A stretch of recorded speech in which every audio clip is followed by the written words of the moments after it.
How's it going, everybody? Of course, this is your boy Jason here at the Cowpot Bros. Rolling solo today, no Terrence, uh, which I'm sure a lot of you really are going to enjoy without having Terrence around.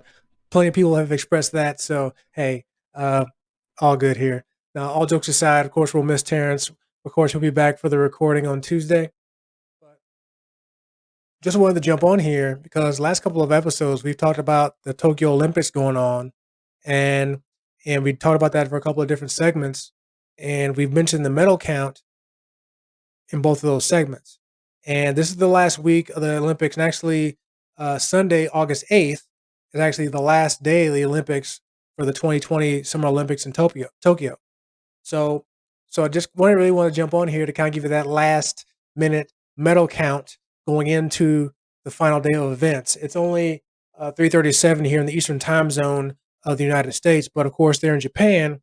13 hours ahead of us, so they're a couple of hours or a few hours away from actually getting into the final day of events again there in Tokyo because it's going to be morning. Time for the morning events there on the final day. So, entering into that final day, the United States has the most overall medals with 108, and the closest to us is China with 87. So, we're 21 medals up. So, we're pretty safe there. We're going to be the overall leader and winner in medal counts. But the actual winner of the Olympics, as I've said before in the show, if there is a winner, that the winner of the Olympics is the country or nation that wins the most gold medals. So let's talk about that, where we are there. So right now, again, going into the final day of the Olympics for Sunday, August the 8th, China right now is number one with 38 gold medals. We were kind of far behind into this, and I didn't think we can catch up. But coming into that final day, we have 36 medals, so we're only two behind. So it's definitely possible for us to catch up. And again, I'm a big fan of the Olympics when it comes to sports and have that country pride to say we won the Olympics, dominated, so forth and so forth. Uh, but right now, China's taken that. They've been more efficient when it comes to not as many athletes, not as many overall medals, but they won more gold. So I think that's a kudos to them. So, what events are going on in this final day of the Olympics? So they have a track event. They have the what that track event is the men's marathon final. We have the gold medal game in the women's basketball. We have boxing. We have the gold medal event or gold medal match in four different weight classes: women's lightweight, men's lightweight, women's middleweight, and men's super heavy. Also, we have a lot of cycling track events leading up to four more golds being handed out. We'll talk about that as well. Also in handball, we have women's bronze medal match and women's gold medal match. We have rhythmic gymnastics, women's volleyball, and water polo. So Japan is third in gold medals, and if I go back, they basically the amount they have, they can't catch us. I think they have like 27, something like that. So they can't catch us. They're not going to. So it's really between us and China. Again, we're two behind China. They have 38. We have 36. So kind of a breakdown here. So I first mentioned the men's marathon final. The U.S. has a couple of athletes in that, as does China. So, now for a point of reference here, there are 106 male athletes in this marathon. So it's quite possible that neither China nor the U.S. can win a gold medal here. Which, honestly, that if that turns out to be the case, that'd be just fine. If we won, great. But we definitely don't want China to win. Again, not that we're hating on China here at the Cowpart Bros, but when it comes to the Olympics, trying to catch them in gold, obviously they can't win anymore because that wouldn't help our chances of passing them in the gold medals. So again, for the men's marathon, they have two athletes in the event. We have two as well. So we have equal odds of winning. We are in the women's gold medal game for women's basketball. We're facing Japan. So obviously China can't win one there, but we can. We, as you can imagine, are the heavy favorites in that. So knock on wood, that should be a gold medal for us. But again, you never know.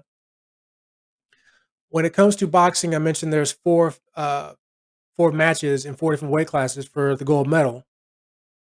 The U.S. is in the men's lightweight match. We are facing a Cuban representative, and China is in the women's middleweight. Um, so they're represented there. They're facing a fighter from Great Britain. Now the U.S. is also in the men's super heavyweight. So basically in boxing, the U.S. has a chance to win 2 medals. China can win one. So if we happen to win both of those, and even if China wins theirs, we're going to gain 2 medals on them. So fingers crossed there. When it comes to cycling, eventually there's going to get broken down into 4 different gold medals having out. 3 of them in women's, 1 of them in men. They have a lot of different heats and races before that, before they even get to that. Starting at 10 a.m. and then the finals and stuff like that don't start till 11:45. But there are Americans and Chinese representatives in that as well. So again, we'll see what comes of that, depending on how things break down. In handball, uh, neither China or the U.S. have any representatives in that.